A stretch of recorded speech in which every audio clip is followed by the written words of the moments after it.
Mastering any physical skill, be it performing a pirouette, playing an instrument, or throwing a baseball, takes practice.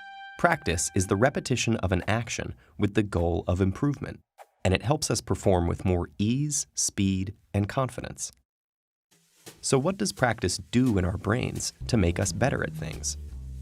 Our brains have two kinds of neural tissue, gray matter and white matter. The gray matter processes information in the brain, directing signals and sensory stimuli to nerve cells, while white matter is mostly made up of fatty tissue and nerve fibers. In order for our bodies to move, information needs to travel from the brain's gray matter down the spinal cord through a chain of nerve fibers called axons to our muscles. So how does practice or repetition affect the inner workings of our brains? The axons that exist in the white matter are wrapped with a fatty substance called myelin, and it's this myelin covering or sheath that seems to change with practice. Myelin is similar to insulation on electrical cables. It prevents energy loss from electrical signals that the brain uses, moving them more efficiently along neural pathways. Some recent studies in mice suggest that the repetition of a physical motion increases the layers of myelin sheath that insulates the axons. And the more layers, the greater the insulation around the axon chains, forming a sort of superhighway for information connecting your brain to your muscles. So while many athletes and performers attribute their successes to muscle memory, muscles themselves don't really have memory.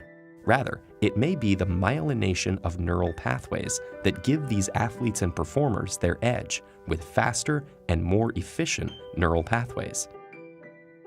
There are many theories that attempt to quantify the number of hours, days, and even years of practice that it takes to master a skill. While we don't yet have a magic number, we do know that mastery isn't simply about the amount of hours of practice. It's also the quality and effectiveness of that practice.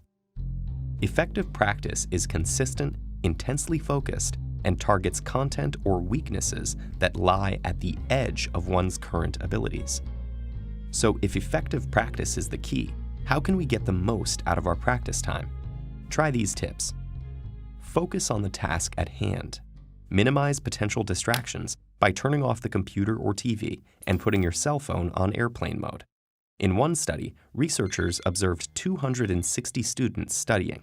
On average, those students were able to stay on task for only 6 minutes at a time. Laptops, smartphones, and particularly Facebook were the root of most distractions.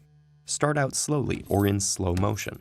Coordination is built with repetitions, whether correct or incorrect. If you gradually increase the speed of the quality repetitions, you have a better chance of doing them correctly. Next, frequent repetitions with allotted breaks are common practice habits of elite performers. Studies have shown that many top athletes, musicians, and dancers spend 50 to 60 hours per week on activities related to their craft.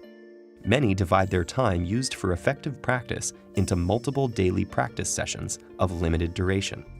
And finally, practice in your brain in vivid detail. It's a bit surprising, but a number of studies suggest that once a physical motion has been established, it can be reinforced just by imagining it.